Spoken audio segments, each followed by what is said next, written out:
Actors Andy Garcia and Tony Plana shared insights on how the arts transcends cultures and its impact on education. Hey, brother. Thanks, man. You must be happy you won. Yeah. Well, it's very important what Tony's done. I remember from the inception when he got the idea, and they worked so hard in keeping this thing alive. And it's an opportunity not only to bring a classical theater to young kids and an understanding of it, but also to establish breaking the barriers that there are no cultural barriers when it comes to theater and to art. You know, it's you know, equal opportunity. Equal opportunity. You know, Hamlet is Danish, but anybody can play him. You know, Hamlet's problems are universal.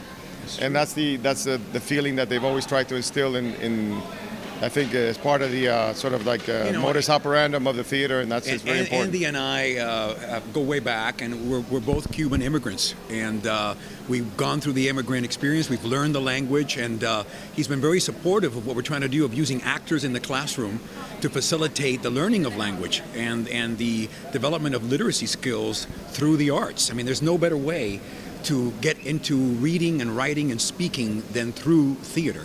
I mean, you learn how to do it all. The theater that provides for young kids a very strong sense of self-esteem, and that's very important in a growing child's development. You know, to be on stage and have the confidence to get up there and say a few words and get that's a sensation. It builds confidence and self-esteem, and it's a thing that should be part of all kids' education. Whether they choose to do it professionally or not, it's not the point. Yeah, he's so right. Our program is not about the next movie stars or TV stars. It's really about using the arts to facilitate personal development. That's it. Getting kids to develop.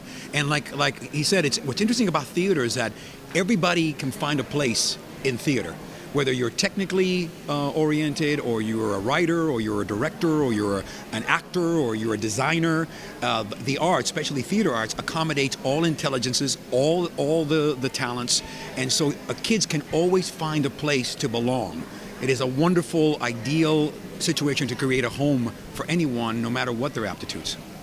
And it's also it's not a hyphenation of it's not Hispanic theater. It's just theater, and it's important to know that even though you can come back from many different cultural backgrounds, every family, whether it be a Eugene O'Neill family or a Tennessee Williams family or a Shakespearean family, can be played and be approached by anybody of any culture.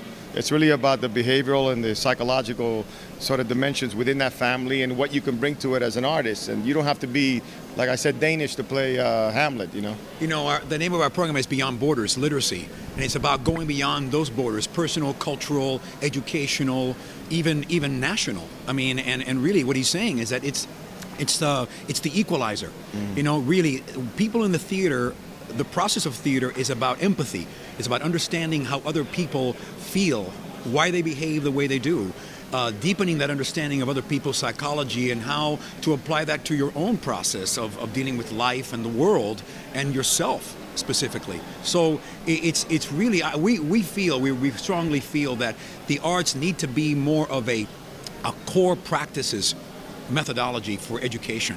It can no longer remain marginalized. It can no longer be a part of the after school or the little play you do, you know, at night. It has to be in the classroom. The classroom is too static right now for one the world. Period a day dedicated to the arts, at least, you know. Yeah, at least, you know. And every day should be a different discipline. We go further. We believe that we need to apply the arts to every discipline, whether it's history, social studies, mathematics, science. All of that, all subject matter can be taught through the arts quite effectively, even more effectively than they do now.